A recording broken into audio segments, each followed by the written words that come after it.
Grade 6 and 7। आज हमारा lecture number 3 है।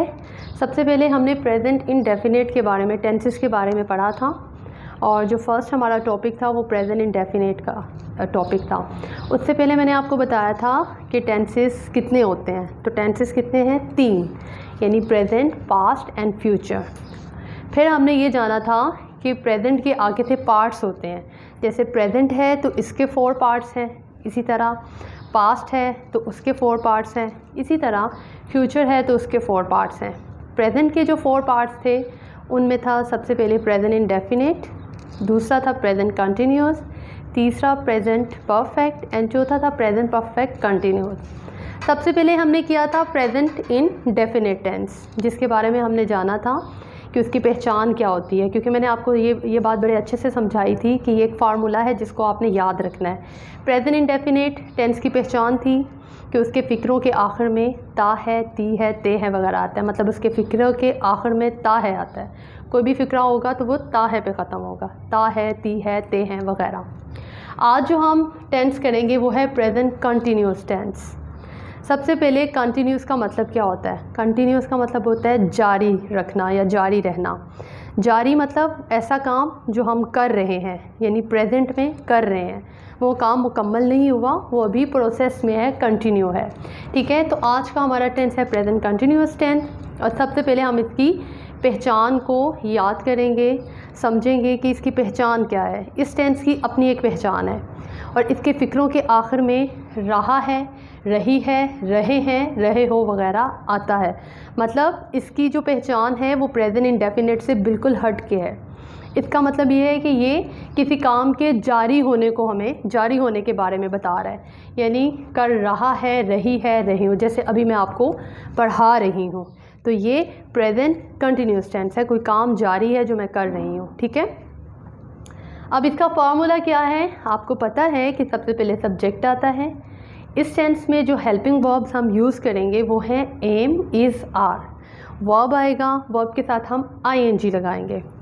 आईएनजी जो है इसमें फर्स्ट फॉर्म के साथ आईएनजी आती है और आईएनजी जो मॉडर्न इंग्लिश में है वो 4th form of verb consider की जाती है। यानी पहले अगर है ड्रिंक, ड्रैंक, ड्रांक, तो 4th जो होगी वो होगी ड्रिंकिंग। ठीक है, तो इस टेंस में हम first form plus ING use करते हैं। ड्रिंक है तो हम ड्रिंक के साथ आईएनजी लगा देंगे तो वो ड्रिंकिंग हो जाएगा। उसके बाद ऑब्जेक्ट आता है। एग्जाम्पल देखिएगा, ही इज़ कुकिंग फूड, वो खाना पका रहा है। ठीक है, इसमें ही आया, इज़ यूज़ किया हमने क्योंकि ही था तो ही के साथ इज़ आता है। कुकिंग यानी कुक फर्स्ट फॉर्म है, आईएनजी लगा दिया तो ये कुकिंग हो गया। ठीक है, और ऑब्जेक्ट खाने पे काम हो रहा है तो वो फूड, तो ही इज़ कुकिंग फूड। तो ये आपका प्रेजेंट कंटिन्यूस का फॉर्मूला है जो आपने याद रखना है। यानी इज़ार एम लगाते हैं हम और वर्ब की जो है वो 4th फॉर्म आती है आईएनजी, फर्स्ट फॉर्म के साथ आईएनजी लगा लें और ऑब्जेक्ट आता है। अब आप देखें, आपको ये भी याद रखना है कि किसके साथ इज़ इस्तेमाल होता है, किसके साथ आर इस्तेमाल होता है, किसके साथ एम इस्तेमाल होता है। तो ही, शी, इट सिंगुलर, कोई भी वाहद, नेम हो, चीज़ हो, उसके साथ हम इज़ लगाते हैं। आई, हुई, दे, यू, आई के साथ एम लगता है। वाहद, आई जो है इस फिक्रे या इस टेंस में ऐसा है, वर्ड है जिसके साथ हम एम लगाते हैं। ना दे के साथ एम आता है ना वी के साथ आता है। दे, वी, दे, यू के साथ हम आर लगाते हैं। आपने इस चीज़ को याद कर लेना है कि इफ़ जो है वो ही, शी, इट या किसी नेम के साथ आता है, किसी चीज़ के साथ आता है सिंगल, और आई, वी, दे, यू, आई के साथ हम एम लगाते हैं। बाकी we are, they are, you are इस्तेमाल होता है। एग्जाम्पल देखें, वो बाज़ार जा रही है, तो यहाँ पे लड़की है, शी आएगा, शी के साथ हम क्या लगाएंगे? इज़ लगाएंगे। शी इज़ गोइंग जो है गो, फर्स्ट फॉर्म आईएनजी लगा दिया तो ये बन गया गोइंग।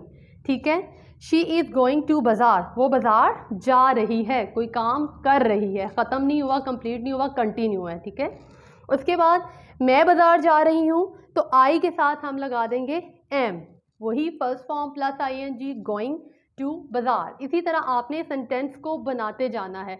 वो बाज़ार जा रही है, मैं बाज़ार जा रही हूँ, हम बाज़ार जा रहे हैं, तुम बाज़ार जा रहे हो। इस तरह करके आपने मज़ीद खुद से फ़िक्रे बनाने हैं ताकि आपकी प्रैक्टिस हो जाए। ये तो थे इसके पॉजिटिव फिक्रे। अब हम नेगेटिव को देखेंगे। नेगेटिव जो सेंटेंस है वो बनाना मुश्किल नहीं है। नेगेटिव का मतलब होता है नहीं, तो नहीं का मतलब हो गया नॉट।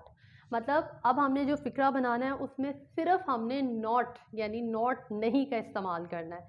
फिक्रा वैसे ही बनेगा जैसे हमने पॉजिटिव बनाया था, लेकिन क्या करेंगे हम, सब्जेक्ट आएगा, एम इज़ आर के बाद नॉट लगा देंगे, ठीक है, फिर आएगा वर्ब प्लस आईएनजी और ऑब्जेक्ट आ जाएगा। अब ये सेंटेंस हम कैसे बनाएंगे, इस तरह बनाएंगे, वो बाज़ार नहीं जा रही है, इसमें सिर्फ हमने नहीं का इजाफा किया है, ठीक है। फिक्रा सारा वैसा ही रहेगा। आपने याद रखना है कि शी इज़ नॉट, यानी यहाँ पे अगर इज़ है तो नॉट आएगा, अगर जो है वो नेगेटिव फिक्रा है। अगर यहाँ पे यू आएगा तो यू आर नॉट, अगर यहाँ पे हम आएगा तो वी आर नॉट, मतलब हमने इज़ आर एम के बाद नॉट लगा देना है, ठीक है। नेक्स्ट सेंटेंस देखें, तुम बाज़ार नहीं जा रहे हो। यहाँ पे क्या है, तुम क्या कहते हैं इंग्लिश में, तुमको हम यू कहते हैं। तो यू के साथ हमने क्या पढ़ा था कि यू के साथ आर आता है, तो इसका मतलब हम यहाँ पे लिखेंगे कि यू आर, आर के बाद हम लगा देंगे नॉट, तो यहाँ पे फिक्रा हो जाएगा कि you are not going to bazaar, ठीक है। इसी तरह हम नीचे देखें तो हम बाज़ार नहीं जा रहे हैं, तो यहाँ पे हम है, तो हम के लिए हम वी यूज़ करते हैं, तो वी के साथ क्या आता है, आर, तो we are not going to bazaar, ठीक है। इसी तरह आपने फ़िक्रे बनाते जाना है। मैं बाज़ार नहीं जा रहा, I am not going to bazaar, वो बाज़ार नहीं जा रहे, ज़्यादा लोगों के लिए they are not going to bazaar. तो आपने अब करना क्या है, कंटिन्यूस का मतलब होता है जारी, मतलब कोई काम कंटिन्यू है। ये तो आप अपनी आम रेगुलर ज़िंदगी में भी कर रहे होते हैं, जैसे हम वीडियो देख रहे हैं, हम टीवी देख रहे हैं, हम खाना खा रहे हैं, हम क्रिकेट खेल रहे हैं। तो आपने क्या करना है, आपने खुद से सेंटेंसेस जो हैं वो पॉजिटिव और नेगेटिव बनाने हैं, और कम से कम जो है 10 पॉजिटिव फिक्रे बनाइएगा, 10 नेगेटिव फिक्रे बनाइएगा, और इसकी प्रैक्टिस करनी है आपने। याद रखना है आपने प्रेजेंट कंटिन्यूस की पहचान क्या है, कि इसके फिक्रों के आखिर में रहा है, रही है, रहे हैं, रहे हो वगैरह आता है, ठीक है। फार्मूला आपने जहन में रखना है कि इज़ आर एम यूज़ होता है, इस किसके साथ यूज़ होता है, ही शी इट के साथ, किसी नेम के साथ सिंगुलर, ठीक है। एम किसके साथ यूज़ होता है, आई के साथ, और वी दे यू के साथ हम आर का इस्तेमाल करते हैं। नेगेटिव फिक्र को जहन में रखना है कि नेगेटिव में सिर्फ नॉट आता है, फर्स्ट फॉर्म प्लस आईएनजी लगाते हैं, इसको हम मॉडर्न इंग्लिश में फोर्थ फॉर्म ऑफ वर्ब कहते हैं, ठीक है। यानी फर्स्ट फॉर्म के साथ हम आईएनजी लगा देते हैं, इसमें कोई थर्ड फॉर्म नहीं आती, कोई सेकंड फॉर्म नहीं आती, फर्स्ट फॉर्म प्लस आईएनजी। इसको आपने अच्छे से याद करना है, इनके सेंटेंस बनाने हैं, स्कूल के नंबर पर व्हाट्सएप करने हैं। इसके साथ आपने क्या करना है, आपने स्कूल के जो बेल आइकन को प्रेस करना है ताकि आपको जो है बाकी भी रिलेटेड वीडियोस मिलती रहें। अल्लाह हाफ़िज़।